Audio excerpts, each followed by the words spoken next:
Oui, j'apporte une petite modification dans la fin de la vidéo parce que je vous avais inclus un petit reportage de 4 minutes sur un cimetière sénégalais, le Tata sénégalais, qui se situe dans la banlieue lyonnaise. Je l'avais intégré dans ma vidéo, mais lorsque j'ai mis en ligne, j'ai été informé par YouTube qu'il y avait une atteinte au droit d'auteur, que donc ils bloquaient partiellement la diffusion de la vidéo. Donc certains avaient la vidéo mais sans le son, c'est-à-dire ils n'entendaient rien de ce que je disais. Donc je reprends ma vidéo, donc je vais faire une coupure, je mets ceci, je fais ce rajout de cette petite séquence.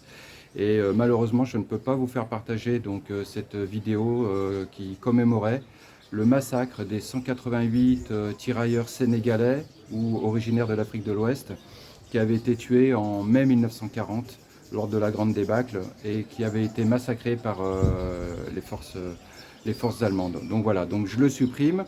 Voilà, bah écoutez, toute prochaine vidéo dans 15 jours, donc je refais tout le travail que je me suis tapé il y a quelques minutes.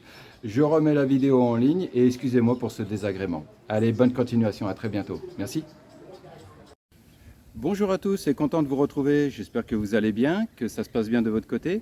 Alors ça fait un mois que je n'avais pas fait de vidéo, hein. Je vous l'avais dit dans ma dernière vidéo, dont je vous remettrai le lien. Et en fait, j'avais besoin de prendre un peu du recul, souffler un peu, me ressourcer un peu. Ça m'a fait du bien. Bon, j'ai continué à venir au bureau, à traiter mes dossiers, mais voilà, j'y suis allé en mode cool. Je continue d'ailleurs sur ce mode cool hein, jusqu'à, je pense, courant octobre, parce que c'est très calme pour l'instant. D'autant plus que nous avons aussi hein, la chaleur de l'hivernage, cette moiteur durant la période des pluies. Dès que vous faites le moindre geste, vous êtes en transpiration. Là, je suis venu en vélo, il y a un peu de vent et ça fait du bien parce que voilà, vous êtes tout de suite en transpiration. Alors, il y a un mois, je vous parlais de la situation sanitaire au Sénégal, je vous parlais de la troisième vague qu'on nous parlait, des déficiences au niveau de l'approvisionnement en oxygène, que les cliniques, les hôpitaux étaient surchargés et du burn-out du personnel médical. Alors j'ai eu entre-temps beaucoup de questions, on me demandait comment ça évoluait, quelle était la situation actuelle. Alors écoutez, pour vous répondre, hein, en ce début du mois de septembre, la situation, je dirais que n'a pas changé, c'est-à-dire que je n'ai rien changé dans mes habitudes, dans mon mode de fonctionnement et de vie habituel. Je continue à mettre le masque uniquement quand je vais faire les courses.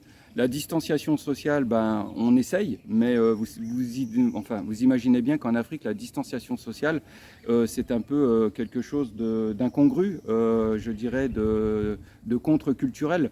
Donc on y pense, on fait attention, mais à partir de là, autrement, on continue son train-train et son mode de vie habituel. Donc rien n'a changé par rapport à la vidéo d'il y a un mois. On a des chiffres, on nous dit qu'on serait sorti de cette troisième vague, mais comme je vous l'ai toujours dit, les chiffres qu'on nous donne ou les informations, j'ai du mal à, à les accepter telles quelles. Je prends toujours du recul dessus parce que je me dis comment une vague peut-elle régresser d'elle-même alors qu'on ne change rien dans nos habitudes. Nous n'avons plus de couvre-feu, les bars, les restaurants, les discothèques sont ouverts. Il n'y a pas besoin de passe sanitaire, pas besoin de... Les terrasses sont ouvertes, les salles fermées sont également ouvertes. Je rappelle que dans 15 jours, il y a le Magal à Touba, c'est-à-dire une grande fête religieuse où des milliers et des milliers de personnes vont se réunir. Donc voilà, la situation n'a pas changé. Simplement, on entend moins parler de ces cris d'urgence ou de ces cris anxiogènes. On ne parle plus d'approvisionnement en bouteilles d'oxygène. On me dit que le gouvernement a pris les mesures adéquates pour qu'il n'y ait pas de pénurie. Écoutez, tant mieux si c'est le cas. Et par contre, moi, ce que j'ai comme remontée d'informations localement, c'est-à-dire que aussi bien par des Européens, des immigrés, que par des Sénégalais, on me dit qu'il y a beaucoup de décès. Voilà. Il y a beaucoup de décès, plus que d'habitude. C'est ça qui interpelle les gens. Et par contre, ce que vous savez ici, c'est que quand une personne décède et que vous demandez « mais la personne, elle est morte de quoi ?» beaucoup de gens vous diront « je ne sais pas ». C'est comme ça ici. C'est pas comme en Europe, en Occident, où on cherche absolument à savoir de quoi la personne est morte. Ici, on vous dira il est mort du diabète, ou il avait des problèmes respiratoires, de cœur, etc. Mais c'est pas souvent qu'on va vous dire il est mort de ça ou de ça précisément. On va vous dire écoutez, il est mort. Voilà. De la même manière que le jour où je décéderai ici, moi, en terre sénégalaise, si le destin m'y prête, on dira Franz, il est mort. Mort de quoi? Il est mort. Voilà, donc c'est comme ça, d'accord? Donc voilà, la situation n'a pas évolué. Alors par rapport à la prochaine saison touristique, personnellement, j'aurai l'occasion d'y revenir dans une prochaine vidéo. Je m'étalerai plus dessus.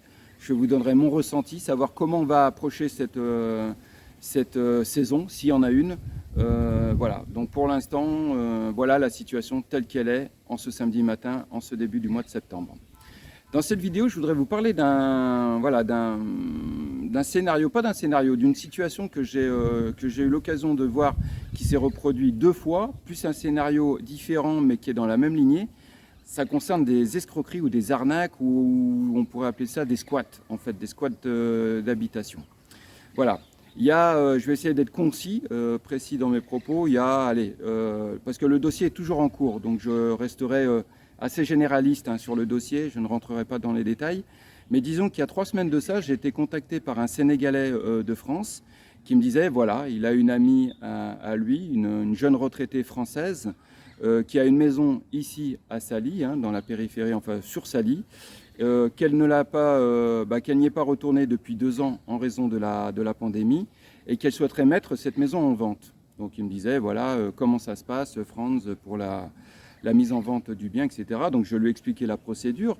Je lui ai dit, dans un premier temps, ça serait bien que cette dame, ainsi que toi, vous m'envoyiez un courriel en commun avec des photos de la maison, la situation précise pour que j'arrive à situer où se situe la maison, le numéro de la personne qui s'occupe de la maison, et puis pour finir, le prix, l'estimation. Comme ça, j'ai une vision un peu globale du dossier, et puis ça me permet de faire aussi un tri, de voir si le produit peut être attractif, ou alors si, en raison du prix ou d'autres choses, malheureusement, je ne prendrai pas le produit.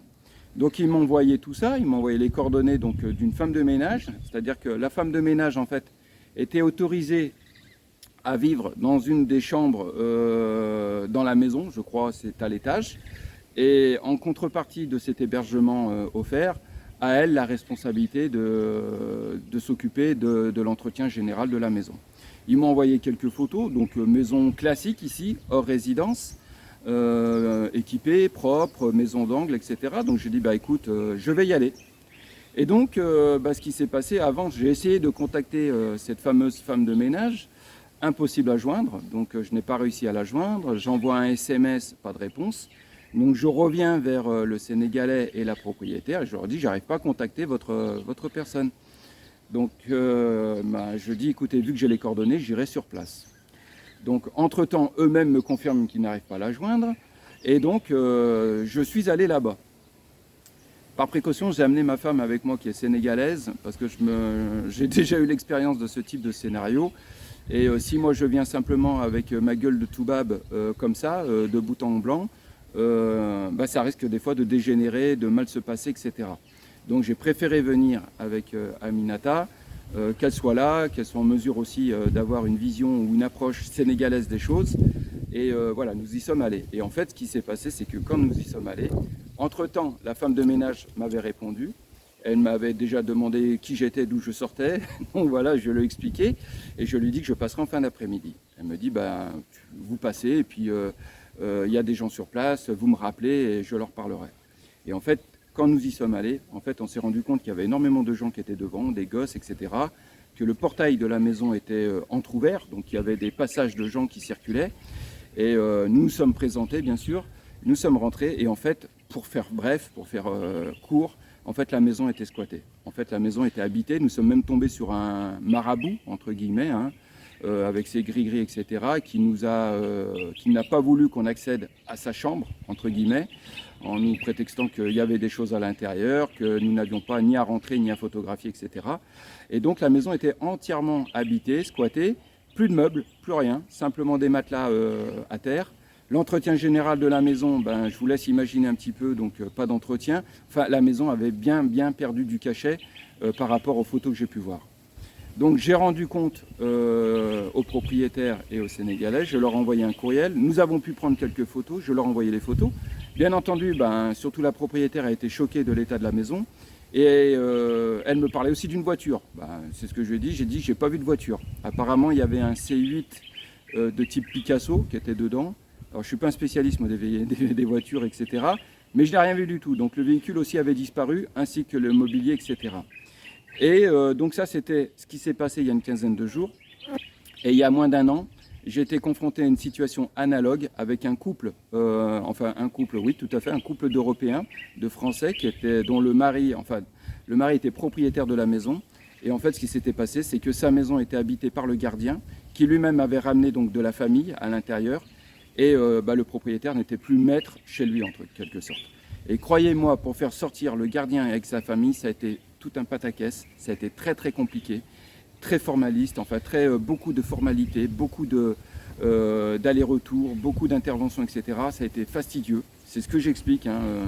J'ai expliqué ça à la propriétaire, la jeune retraitée, je lui ai expliqué que c'est pas simple, on ne chasse pas les gens comme ça, que c'est très compliqué. Et voilà, donc il y avait eu de la dégradation.